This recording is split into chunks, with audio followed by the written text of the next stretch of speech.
શીખવાના છે નિયમિત પ્રવેગી ગતિ માટે. નિયમિત પ્રવેગી ગતિ માટે v વિરુદ્ધ t ના આલેખ. નિયમિત પ્રવેગી ગતિ માટે v વિરુદ્ધ t ના આલેખ. બરાબર છે. પ્રવેગી ગતિ આપણે 3 પ્રકારની જોઈ હતી. બરાબર છે. આલેખ દ્વારા એક આપણે પ્રવેગી ગતિ જોઈ હતી અનિયમિત પ્રવેગી ગતિ. બરાબર છે. પછી એક ગતિ જોઈ હતી એ નિયમિત પ્રવેગી ગતિ અને એક ગતિ આલેખ દ્વારા જોઈ હતી શૂન્ય પ્રવેગી ગતિ. બરાબર, શૂન્ય પ્રવેગ હોય એવી ગતિ. તો આ 3 પ્રકારના પ્રવેગના કિસ્સાઓની વાત આપણે આલેખ દ્વારા શીખી ગયા છે. બરાબર છે. તે પૈકી આપણે જે આ ચેપ્ટરમાં શીખવાના છે હવે પછીનો જે સેશન છે આપણો, એમાં આપણે માત્ર ને માત્ર અનિયમિત પ્રવેગી પણ નહીં, બરાબર, પરંતુ નિયમિત પ્રવેગી ગતિ માટે જ આપણે વાત કરીશું. બરાબર. નિયમિત પ્રવેગી ગતિનો બીજો મતલબ એવો પણ થાય કે અચળ પ્રવેગી ગતિ.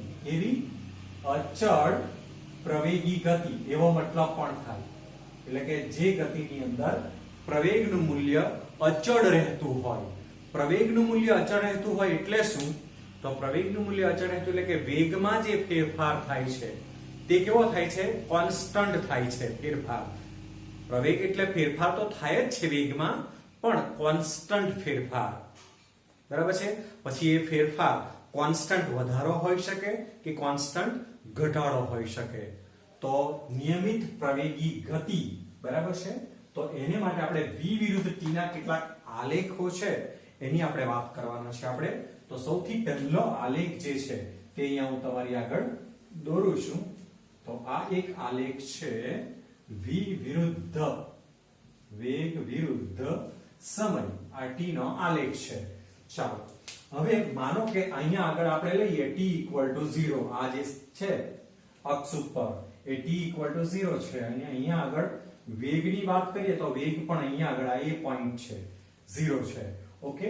હવે ધારો કે કોઈ ગતિ એમાં t = 0 સમયથી શરૂઆત થાય છે અને તેનો વેગ શરૂઆતનો એ v0 હોય. જો સમજજો હે કે t = 0 સમયે કોઈ પદાર્થનો વેગ, બરાબર છે, પદાર્થનો વેગ એ t = 0 સમયનો વેગ એને શું કહીશું?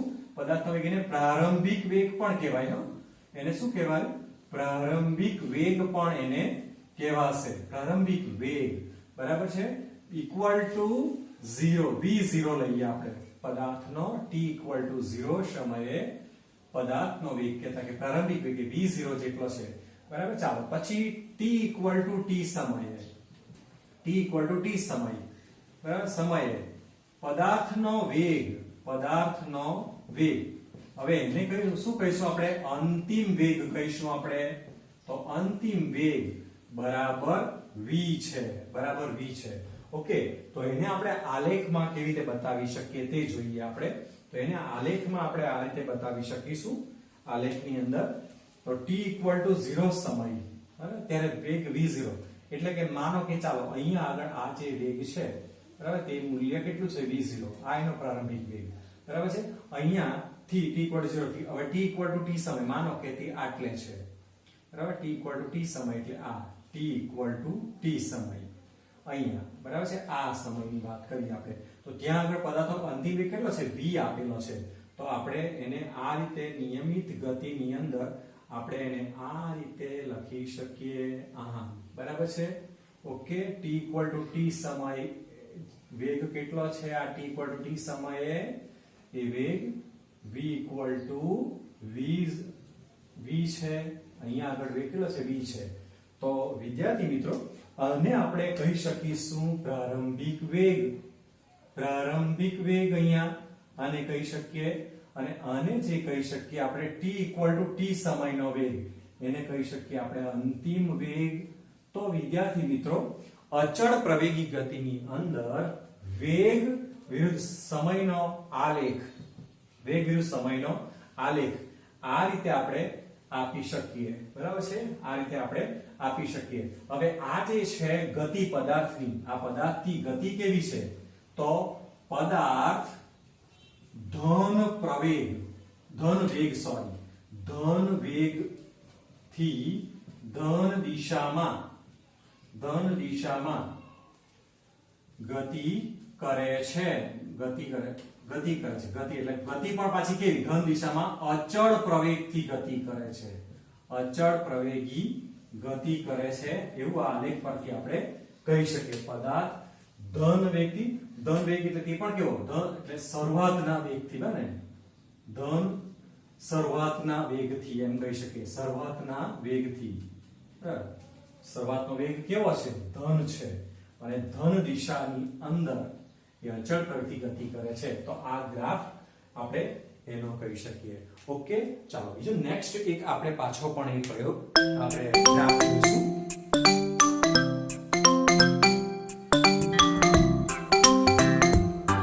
આ આલેખની અંદર એક બીજી વાત નોંધવા જેવી છે. આપણને ખ્યાલ છે કે વેગ વિરુદ્ધ સમયનો જે ગ્રાફ છે ને, આ ગ્રાફ એનો ઢાળ આપણે શોધવો હોય, માનો કે ઢાળ એટલે આ રીતે એનો ઢાળ આપણે શોધીએ ABC. ઢાળ એટલે શું? ઢાળ બરાબર AB by BC. એટલે AB upon BC.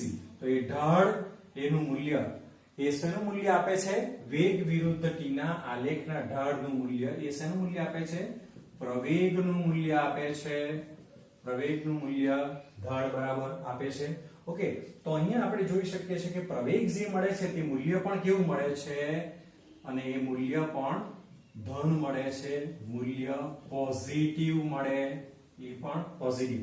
એટલે આ જે આલેખ છે તે ધન પ્રવેગનો આલેખ છે. ધન પ્રવેગ, પોઝિટિવ એક્સિલરેશન નો ગ્રાફ છે એમ કહી શકીએ. ઓકે,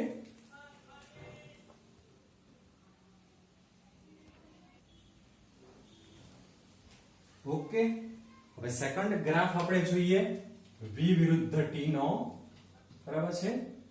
આલેખ આપણે બીજો જોઈએ. એ આલેખ કંઈક આવો છે. v વિરુદ્ધ t નો કંઈક આવો છે. વેગ વિરુદ્ધ સમયનો ગ્રાફ. જોજો કે પહેલા જે આપણે આલેખ જોઈએ તેના કરતા આખો વિરુદ્ધ છે. એ ગ્રાફ કંઈક આવો મળે છે આપણને. આમ મળે છે, આ મળે છે. ઓકે, ચાલો આ જે પોઈન્ટ છે, આ જે બિંદુ છે તે કયું છે? t = 0. બરાબર છે. અને વેગ v = also 0. આ પોઈન્ટ એ છે. હવે t = 0 પણ અહીંયા આગળ તમે જુઓ આલેખ ઉપરથી અહીંયા કંઈક વેગ બતાવે છે. આ જે વેગ છે t = 0 સમયનો આ જે વેગ છે, આ અક્ષ ઉપર આપણે વેગને દર્શાવ્યું છે. આ જે વેગ છે તે કેવો છે? પ્રારંભિક વેગ કહેવાશે. ચાલો પછી પદાર્થ સમયની સાથે ગતિ કરે છે અને તમે જોઈ શકો છો કે વેગ ઘટતો જાય છે. બરાબર છે. વેગ ઘટતો જાય છે અને t = t સમયે, બરાબર છે, એ કેટલો વેગ પ્રાપ્ત કરે છે? આપણે આ લંબાવીએ, અહીંયા વેગવાળી અક્ષ પર લંબાવીએ તો એ v જેટલો વેગ પ્રાપ્ત કરે છે. તમે એ જોઈ શકશો કે આ વેગ પણ ધન છે, આ વેગ પણ ધન છે. એટલે કે આ જે આલેખ છે એના પરથી આપણે શું તારણ કાઢી શકીએ? આ આલેખ ઉપરથી શું તારણ કાઢી શકીએ? આ આલેખ ઉપરથી કે પદાર્થ, જોજો પદાર્થ તારણ કાઢી શકીએ. પદાર્થ ધન દિશામાં જ ગતિ કરી રહ્યો છે. જોયું કે ધન દિશામાં જ ગતિ કરે. ધન દિશામાં ધન પ્રારંભિક વેગથી ઋણ પ્રવેગ સાથે, જોજો હા, કે ઋણ પ્રવેગ સાથે ગતિ કરી રહ્યો. ઋણ પ્રવેગથી ગતિ કરે છે.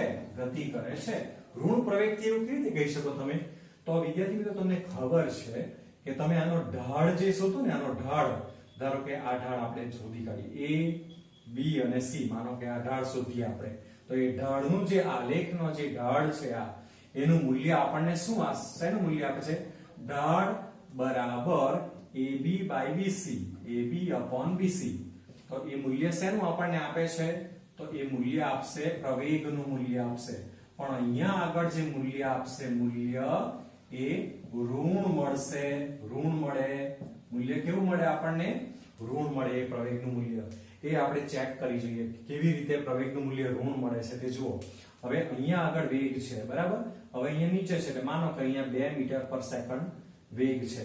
ચાલો આ જે અહીંયા વેગ છે પ્રારંભિક વેગ બરાબર છે, પ્રારંભિક વેગ શરૂઆતમાંનો વેગ આ v0 અહીંયાથી શરૂઆત થાય છે, આલેખ જુઓ બરાબર છે, આ તો અંતિમ વેગ છે.